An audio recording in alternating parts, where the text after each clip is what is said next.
Bonjour. Alors aujourd'hui on va faire un petit tutoriel très rapide pour ceux qui préfèrent rester en centralisé parce que c'est trop compliqué de mettre sur une clé Ledger par exemple, parce que c'est vrai que ça devient vite fastidieux suivant les monnaies que vous avez. Quand c'est des monnaies très connues c'est correct, mais dès que c'est des petites monnaies un peu moins connues, il faut chercher un portefeuille, ça devient un peu plus compliqué parce que si vous pouvez pas les mettre sur la clé Ledger, il faut que vous trouviez un portefeuille et c'est ce portefeuille que vous allez relier à la clé Ledger. Donc effectivement, ça demande du temps, de la recherche et de la patience. Donc pour ceux qui veulent pas faire ça, le mieux c'est de déplacer sur Binance. On va dire que c'est l'exchange centralisé le moins à risque. Ça ne veut pas dire qu'il n'est pas à risque, ça veut dire que c'est le moins à risque. Donc pour ceux qui veulent faire ça, je vous fais un petit tuto très rapide. Vous allez sur KuCoin. Alors je veux juste vous expliquer en gros qu'est-ce qu'on fait. Okay, il faut que vous compreniez, je vais schématiser pour que vous compreniez, que ça soit clair dans votre tête. Un exchange c'est comme une banque. Donc on va dire que KuCoin c'est une banque et on va dire que Binance c'est une autre banque. Donc si vous voulez déplacer de l'argent que vous avez sur KuCoin, votre banque KuCoin, eh bien il vous faut l'adresse de la banque à laquelle vous allez déplacer votre argent, ce qui est normal. Donc, qu'est-ce qu'on va faire? On va aller chercher l'adresse de la banque à laquelle vous voulez envoyer l'argent et on va le rentrer dans la banque par laquelle vous allez émettre l'argent. D'accord? Donc, vous vous connectez à KuCoin. Ensuite, vous allez aller chercher les monnaies que vous voulez envoyer. Donc, moi, j'en ai plus parce que je les ai déjà toutes transférées. Mais on va partir avec le Bitcoin, par exemple, que j'ai ici. Donc là, je vais aller sur retrait parce que je veux retirer de l'argent de cette banque. Donc retrait ou withdraw en anglais. Ensuite ici, dans coin, vous allez sélectionner la monnaie que vous voulez envoyer. Donc si vous cliquez sur la petite flèche, toutes les monnaies que vous avez vont apparaître ici. Donc par exemple, si je sélectionne le Bitcoin, après il va me demander l'adresse du portefeuille, mais avant je vais vous montrer quelque chose, c'est réseau ou en anglais network. Si vous cliquez sur la petite flèche ici, il vous explique toutes les blockchains sur lesquelles vous pouvez envoyer le Bitcoin. Je vous rappelle que quand vous choisissez une blockchain ici, sur la banque sur laquelle vous allez envoyer l'argent, ça doit être exactement la même blockchain. Sinon, vous perdez votre argent. D'accord?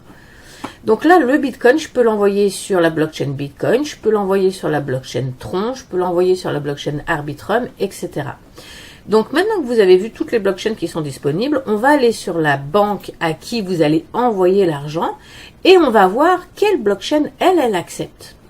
Donc, pour ce faire, vous allez dans Binance. Une fois que vous êtes dans Binance, vous allez sur Wallet ou portefeuille en français. Ensuite, vous allez sur Fiat and Spot. Et ensuite, vous allez aller dans Deposit ou dépôt en français. Pourquoi? Parce que vous voulez déposer de l'argent sur cette banque-là. Donc, on clique dessus. Et là, vous allez choisir la même chose, quelle monnaie vous voulez envoyer. Donc moi, j'ai dit que je voulais envoyer du Bitcoin, donc je clique sur Bitcoin. Et là, vous voyez dans Network ou Blockchain en français ou Réseau en français, vous cliquez sur la petite flèche et il va vous dire, ok, le Bitcoin, tu peux l'envoyer sur toutes ces blockchains-là. Donc la BSC, la Binance Smart Chain, le Bitcoin, etc. Donc, si vous regardez ici, vous voyez qu'on peut l'envoyer sur la blockchain Bitcoin. Ici, parfait, Bitcoin. Donc, je choisis cette blockchain parce que c'est la même. Parce que, regardez, je n'avais pas le choix, je n'en avais pas d'autres qui étaient compatibles. Vous voyez, Arbitrum, Optimism, j'ai pas les BNB ici ou la BSC, etc. La seule qui était compatible, qui était la même, c'est le Bitcoin. Vous voyez, Tron, Arbitrum, Optimism, je ne les ai pas ici. Vous voyez? Donc, je choisis la même, Bitcoin, je vérifie pour être sûr, Bitcoin, parfait. Et là, il me dit, vous allez avoir à peu près 10 $ de frais. Donc, je clique là-dessus. Confirmer. Donc, on est bien sur le réseau Bitcoin. Parfait. Là, on a choisi la bonne blockchain sur les deux. C'est vraiment important, j'insiste, ça doit être la même blockchain sur la banque émettrice et sur la banque réceptrice. Donc là, il vous donne une adresse qu'il a générée. Donc, vous copiez cette adresse et vous allez la coller ici, justement, dans l'adresse du portefeuille. Vous collez l'adresse qu'il vous a donnée.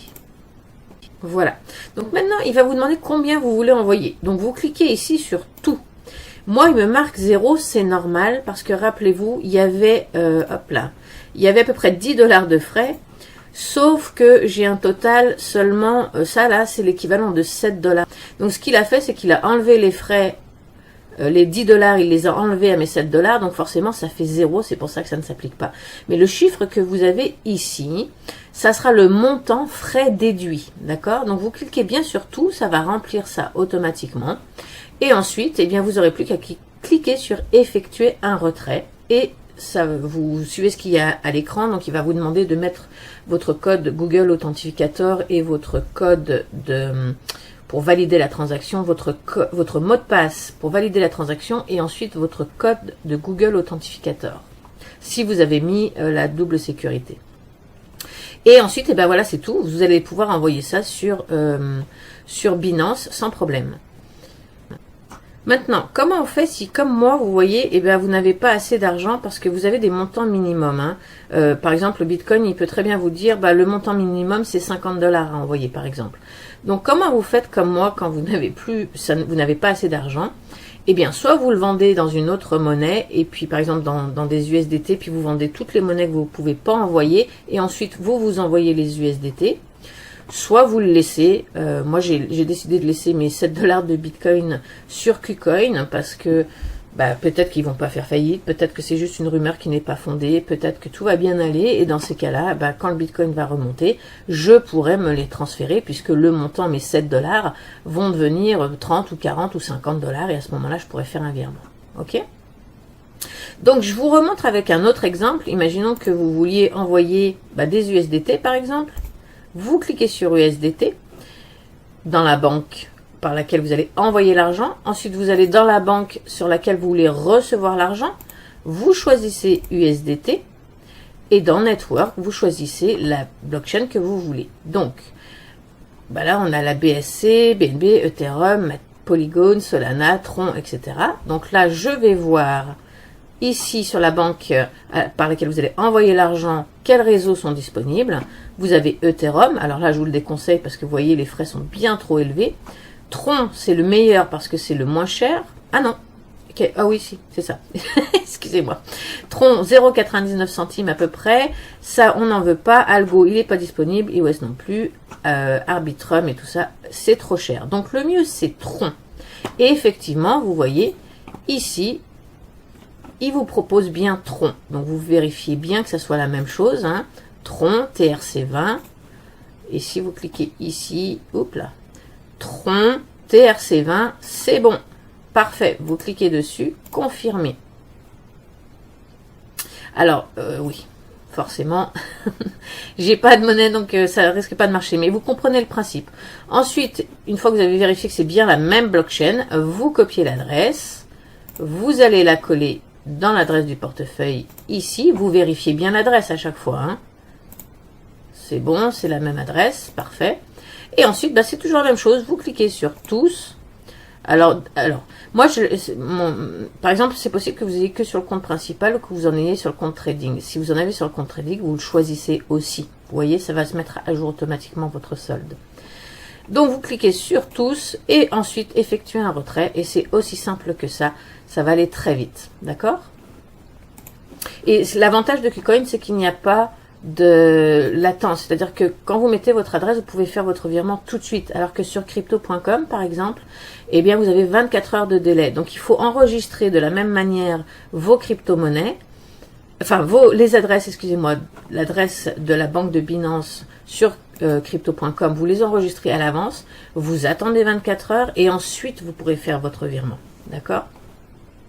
Donc voilà, c'est ça. Maintenant, passez par un ordinateur. Vous voyez, je voulais filmer sur un ordinateur parce que c'est beaucoup plus simple. Vous avez juste à copier-coller. Sur un téléphone, il faut changer l'application, revenir, ressortir. C'est vraiment chiant. Oubliez ça, là. Donc faites-le bien sur un ordinateur. Voilà, c'était aussi simple que ça. Puis après, pour vérifier, ça peut prendre quelques minutes quand même. Après, vous allez dans Wallet, Fiat and Spot. Puis là, vous allez avoir la liste des crypto-monnaies que vous avez reçues, que vous vous êtes envoyées. Voilà. Alors, n'oubliez pas un petit rappel de vous abonner à ma chaîne parce que moi, ça m'encourage et surtout, ça dit à l'algorithme de YouTube de me mettre en avant et donc, ça m'aide à me faire connaître. Donc, c'est toujours apprécié qu'on s'aide mutuellement. Je vous donne des tutoriels gratuits et en contrepartie, vous m'aidez avec l'algorithme YouTube. Comme ça, tout le monde est content, tout le monde est gagnant. Commentez aussi, ça fait la même chose. Likez la vidéo, c'est la même chose. Et on se dit à très vite dans un nouveau tutoriel. Bye.